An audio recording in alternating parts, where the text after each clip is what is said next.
श्रोताओं, आज हम आर्यन की कहानी के साथ एक सफर शुरू कर रहे हैं, जो मुंबई की प्राचीन शांत निवास में अकेला रहने आया था। एक सॉफ्टवेयर इंजीनियर जिसकी दिनचर्या कोडिंग और एकांत से भरी थी। लेकिन क्या वाकई अकेलापन इतना सीधा होता है? बिल्कुल नहीं। खासकर जब आप ऐसी इमारत में रहते हो जिसमें हर ईंट खुद में एक दास्तां समेटे हो। आर्यन भले ही अपनी दुनिया में मस्त था, लेकिन शांत निवास का नाम महज एक छलावा था। असल में वहां की दीवारों में सदियों की कहानियां गूंजती थीं। इसी पुरानेपन और रहस्य के मिश्रण में आर्यन की शुरुआती रातें बहुत मामूली गुजरती हैं। लेकिन क्या इन मामूली आवाज़ों में कुछ छिपा था, या ये सिर्फ उसकी कल्पना थी? सुनने में तो ऐसा लगता है जैसे आर्यन अपनी थकान या पुरानी इमारत की ध्वनियों को दोष दे रहा था, लेकिन धीरे धीरे ये आवाजें उसकी सूक्ष्म दुनिया को तोड़ने लगीं। आर्यन को शुरू में जो आवाजें हवा के झोंके या लकड़ी के चरमराने जैसी लगती थीं, वे कब फुसफुसाहट में बदल गईं, उसे भी पता नहीं चला। क्या ये बदलाव आम है या कुछ गहरा संकेत देता है? यह बदलाव इंसानी मन की सहज प्रतिक्रिया है। जब हम लगातार एक जगह रहते हैं, तो हमारी इंद्रियां छोटी छोटी चीजें नोटिस करने लगती हैं। मगर इन फुसफुसाहटों का बार बार आना, वो भी अलग अलग स्वर में, यह निश्चित ही सामान्य नहीं था। आपने उल्लेख किया कि कभी ये बच्चों की हौंसी जैसी थी, कभी किसी बुजुर्ग महिला की। क्या विज्ञान के पास इन वॉयस हॉलुसिनेशन के ऐसे उदाहरण हैं? जी हाँ, कई बार नींद की कमी, तनाव या अकेलापन भी इस तरह की आवाजें पैदा कर सकते हैं।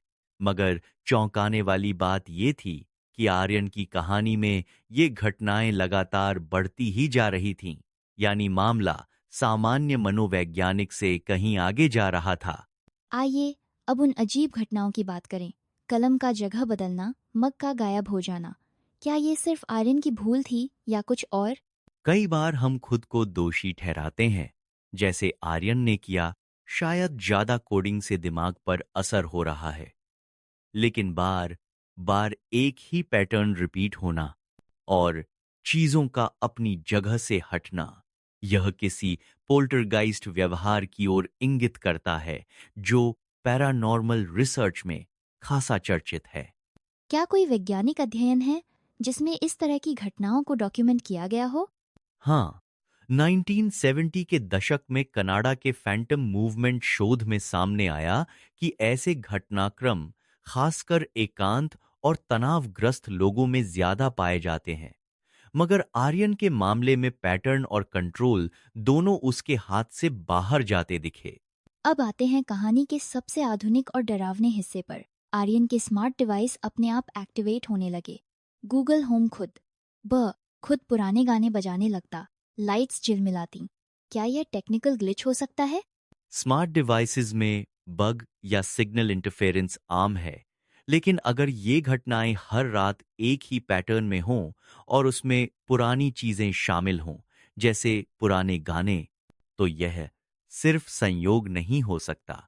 यह मानवीय दखल या किसी इंटेलिजेंट प्रेजेंस की ओर इशारा करता है।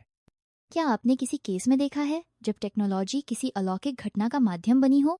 2019 में दिल्ली में एक केस आया था, जहां स्मार्ट स्पीकर पर लगातार अनजान आवाजें रिकॉर्ड होती थीं और बाद में पता चला कि वो उस घर की पुरानी घटना से जुड़ी थीं। टेक्नोलॉजी कभी कभी अनजाने में अनसीन वर्ल्ड की खिड़की बन जाती है। आर्यन हर रात 3 बजे जाग जाता, शरीर में अजीब ठंडक महसूस करता। यह समय कई हॉरर कहानियों में डेड ओव कहा जाता है। क्या इसके पीछे कोई सांस्कृतिक या मनोवैज्ञानिक कारण है? रात के 3 बजे को पश्चिमी लोक कथाओं में विचिंग ओवर कहा जाता है, जब आत्माएं सबसे सक्रिय होती हैं। मनोविज्ञान में भी इस समय शरीर का तापमान और सतर्कता न्यूनतम होती है, जिससे डर और परछाइयां ज्यादा प्रबल लगती हैं। लेकिन आर्यन के साथ यह बार बार होना एक संकेत था कि कुछ उसे जगाना चाहता है। क्या आर्यन की रिकॉर्डिंग्स में कुछ मिला? यही सबसे डरावना था। रिकॉर्डर पर बस सरसराहट या सन्नाटा मिलता। कई शोधों में देखा गया है कि तकनीकी डिवाइसेस कभी कभी असामान्य ऊर्जा या फ्रीक्वेंसी पिक करती हैं, लेकिन स्पष्ट सबूत कम ही मिलते हैं। आर्यन ने आखिरकार बिल्डिंग के चौकीदार काका से बात करने की ठानी। काका ने उसकी चिंताओं को हल्के में क्यों लिया? क्या पुराने लोग ऐसी घटनाओं को सामान्य मानते हैं? पुराने लोग अक्सर इमारतों के आवाजों को इमारत का स्वाभाविक संगीत मानते हैं। काका का हंसकर कहना, इनकी अपनी आवाजें होती हैं, दर्शाता है कि उन्होंने या तो कुछ देखा, सुना है, या फिर डर को हंसी में टालना सीखा है। क्या यह डिनायल एक तरह की रक्षा प्रतिक्रिया है? बिल्कुल। कई बार लोग अनजाने डर को स्वीकारना नहीं चाहते, क्योंकि इससे उनकी रोजमर्रा की जिंदगी में खलल पड़ता है। आर्यन को भी यही संदेश मिला, तुम नए हो, तुम्हें अजीब लग रहा है। काका के जवाब के बाद आर्यन ने अपने अपार्टमेंट की खुद छानबीन शुरू की। दीवारें, टाइलें, संदूक, कहीं कुछ असामान्य नहीं मिला। क्या ऐसी खोजें हमेशा असफल ही रहती हैं? अक्सर जब हम तर्क से रहस्य को हल करने की कोशिश करते हैं, तो हाथ कुछ नहीं लगता। वैज्ञानिक नजरिए से अगर कोई ठोस सबूत न मिले, तो केस बंद हो जाता है। लेकिन अलौकिक घटनाएं हमेशा भौतिक प्रमाण नहीं छोड़ती, वे बस अनुभव में दर्ज रह जाती हैं। क्या ऐसा भी होता है कि खोज के दौरान खुद इंसान और गहरे फंस जाता है? कई पैरानॉर्मल केस स्टडीज में देखा गया है कि छानबीन के बाद डर और बढ़ जाता है, क्योंकि जवाब न मिलना मन में और सवाल छोड़ जाता है। एक रात आर्यन को स्पष्ट चेतावनी मिलती है, भागो आर्यन, वो आ रहे हैं। इतनी जोरदार आवाज कि वह पसीने से भीग जाता है। क्या यह चेतावनी उसकी सुरक्षा के लिए थी या डराने के लिए? यह बड़ा दिलचस्प सवाल है। कभी कभी पैरानॉर्मल कथाओं में चेतावनी देने वाली आत्माएं खुद पीड़ित होती हैं और दूसरों को नुकसान से बचाना चाहती हैं। आर्यन की चेतावनी में घबराहट और दया दोनों झलकती हैं, मानो कोई उसे अपने जैसे भाग्य से बचाना चाहता हो। क्या आप मानते हैं कि चेतावनी भूत या खुद आर्यन के अवचेतन मन की थी? यह दोनों हो सकता है। मनोविज्ञान में खतरे की गंध पाकर दिमाग खुद को अलर्ट करता है, मगर कहानी में जिस तरह चेतावनी आती है, वह किसी और प्रेजेंस का भी संकेत है। अब कहानी अपने चरम पर पहुंचती है।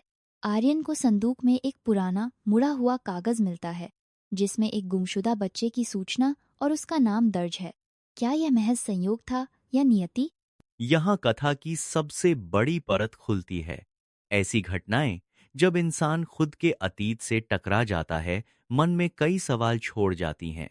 क्या वह सचमुच वही बच्चा था जो कभी लापता हुआ था, या यह पूरी कहानी उसके दिमाग की रचना थी? क्या तार्किक रूप से इसे डिसोशिएटिव आइडेंटिटी या अतीत की ट्रॉमा से जोड़ सकते हैं? कुछ मनोवैज्ञानिक इसे रिप्रेस्ड मेमोरी सिंड्रोम मानते हैं, जहां व्यक्ति अपने अतीत को भूल जाता है और फिर किसी ट्रिगर से वह यादें लौट आती हैं। मगर कहानी में अलौकिक स्पर्श और आवाजें इसे और रहस्यमयी बनाती हैं। जैसे ही आर्यन को अपनी असली पहचान का एहसास होता है, कमरे में वही फुसफुसाहट, आखिर तुम मिल ही गए बेटा।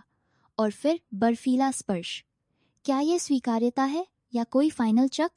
यह मानवीय यात्रा का सबसे गहरा मोड़ है। आत्म, खोज और डर का मिलाजुला। एक स्तर पर आर्यन ने खुद को ढूंढ लिया, लेकिन ये मुलाकात उसे दायरे से बाहर नहीं ले जाती। उल्टा, वह उसी चक्र में हमेशा के लिए बंद हो जाता है। क्या यह कहानी आत्मा की शांति या अधूरी यात्रा की प्रतीक है? शायद दोनों।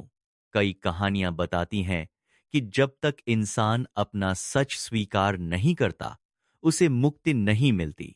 मगर आर्यन का सच, उसके डर और उसकी पहचान सब एक ही कमरे में कैद हो जाते हैं, जहां से भागना अब संभव नहीं।